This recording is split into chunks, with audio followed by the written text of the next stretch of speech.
Nearly 44% of the 16,000 U.S. truck driving programs could be forced to close if they don't comply with minimum federal requirements.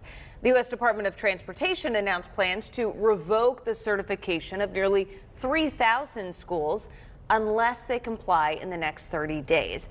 Another 4,500 schools got warnings they could face similar action. Now, all this is part of a Trump administration effort to make sure truckers are qualified, and it coincides with a series of deadly crashes in recent years involving foreign-born truck drivers. Now, driving instructors in the Piedmont Triad are weighing in on how this crackdown could affect this industry we all depend on, as well as your safety.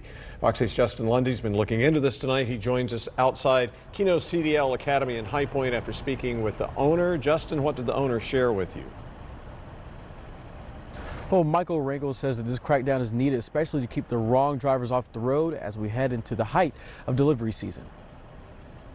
See the end of that trailer and that point that you're in where that cone is, because that's the area that you're trying to go into. Teaching the new generation of truck drivers through the ins and outs of a driving course. There you go. Let it get lined up parallel and then back to the left to get back in front of your trailer. Michael Rangel owns the Keno CDL Academy. Rangel says his truck driving school, based in High Point, is state and federally approved, but not all schools are like his. We're getting ready to hit a time of the season where there's even more accidents, but it's coming to a head where they're finding people on the road that, are unable or shouldn't really be on the road. And now the federal government is looking into that. The U.S. Department of Transportation announced plans to revoke the certification of thousands of truck driving schools unless they comply with federal training requirements. Those requirements include proof of legal residency and completing a certain amount of hours of training, which is a common issue. Well, basically, it's cracking down on the so-called trucking schools that really aren't registered with the state. They're like self-certified through the TPR, the federal part, but they're not in compliance with the state. So a lot of those individuals and companies are trying to train people without doing at least 160 hours of training. So they're not following the state guidelines. So they're training these people in a real short period of time. This crackdown is one of the latest steps the federal government is taking to make sure truck drivers are qualified to be on the road. This comes after Transportation Secretary Sean Duffy said a truck driver was not authorized to be in the U.S. and made an illegal U-turn and caused a crash that killed 3 people in Florida. A nationwide commercial driver's license audit began shortly after that crash. Rangel says if driving schools close, it could cause a ripple effect through the transportation industry.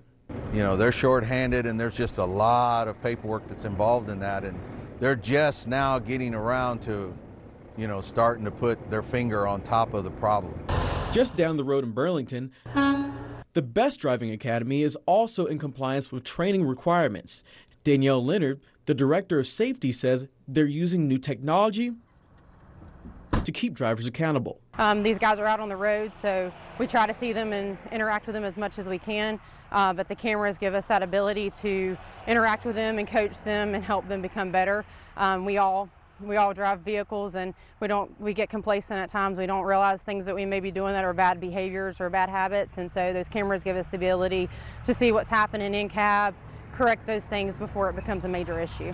The U.S. Department of Transportation now has a list of driving schools that aren't properly licensed. While these driving schools I visited followed requirements, instructors say this federal crackdown is needed as we dive into the busy holiday season. It's always important for us to make sure that our drivers are safe and compliant. That way we're keeping us as the transportation industry safe, but also you guys out on the road as motorists, that you guys are safe as well.